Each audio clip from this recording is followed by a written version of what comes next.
হামলা তোলাবাজির অভিযোগে রায়নায় গ্রেফতার তৃণমূল নেতা। অভিযুক্ত রায়না ২ নম্বর ব্লকের প্রাক্তন তৃণমূল সভাপতি সৈয়দ কলিমউদ্দিন। বাড়ি ভাঙচুর এবং প্রাণনাশের হুমকি দেওয়ার অভিযোগ ধৃতের বিরুদ্ধে।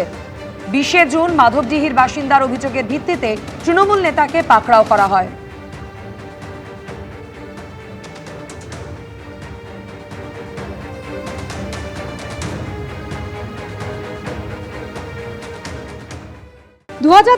পঞ্চায়েত নির্বাচনে অশান্তির অভিযোগ ভাঙড়ে এবার গ্রেফতার করা হলো তৃণমূল নেতাকে।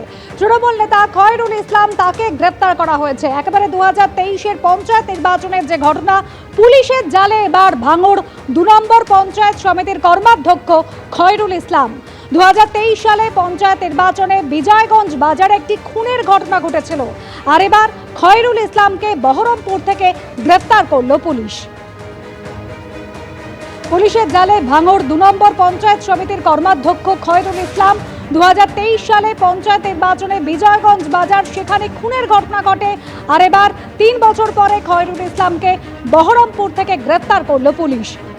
ভাঙড়ে গ্রেফতার তৃণমূল নেতা খয়রুল ইসলাম। 2023-এ পঞ্চায়েত নির্বাচনে অশান্তির অভিযোগে ভাঙড়ে গ্রেফতার তৃণমূল নেতা খয়রুল ইসলাম।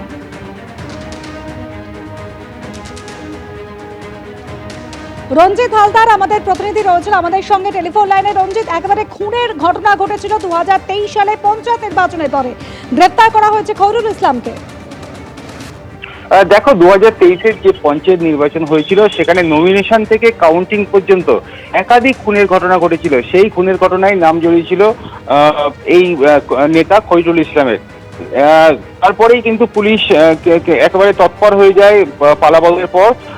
গতকাল রাতে বহরমপুর এলাকা থেকে তাকে গ্রেফতার করেছে উত্তর কাশীপুর থানার পুলিশ।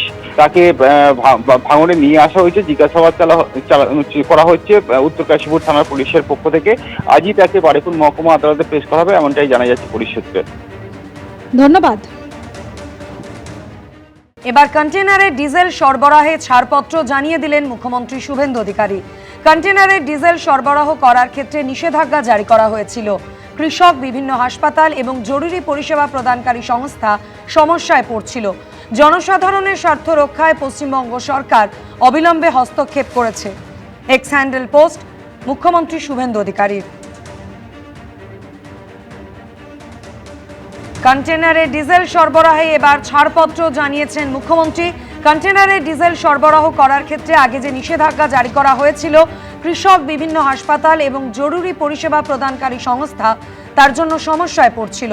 জনসাধারণের স্বার্থ রক্ষায় পশ্চিমবঙ্গ সরকার অবিলম্বে হস্তক্ষেপ করেছে, জানিয়েছেন শুভেন্দু অধিকারী।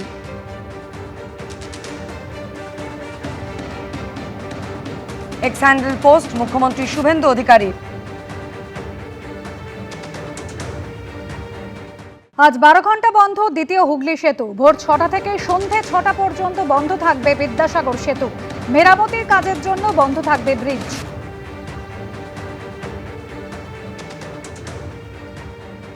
রক্ষণাবেক্ষণের কাজের জন্য আজও বন্ধ দ্বিতীয় হুগলি সেতু।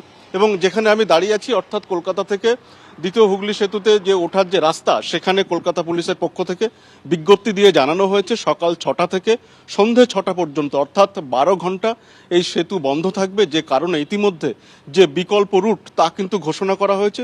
মূলত হাওড়া ব্রিজ এবং এর পাশাপাশি নিবেদিতা সেতু, এই সমস্ত জায়গা থেকে হাওড়া এবং কলকাতায় যে যাতায়াতের রাস্তা তা বলা হয়েছে। যেহেতু এই সেতু বন্ধ থাকবে 12 ঘন্টার জন্য এবং রক্ষণাবেক্ষণের কাজের জন্য এই সেতু আজকের দিনে অর্থাৎ রবিবার 12 ঘন্টার জন্য বন্ধ থাকছে। এবং দীর্ঘদিন ধরে এই সেতুর যে রক্ষণাবেক্ষণের কাজ চলছে, সে কারণে এরকম ছুটির দিনে এর আগেও এরকমভাবে বন্ধ ছিল। এবং এই বন্ধ থাকার কারণে বিকল্প রুট ইতিমধ্যে ঘোষণা করা হয়েছে কলকাতা পুলিশের পক্ষ থেকে। ক্যামেরায় অভিজিৎ দত্তের সঙ্গে সত্যজিৎ বৈদ্য, এবিপি আনন্দ, কলকাতা। এবিপি আনন্দ, এগিয়ে থাকে, এগিয়ে রাখে।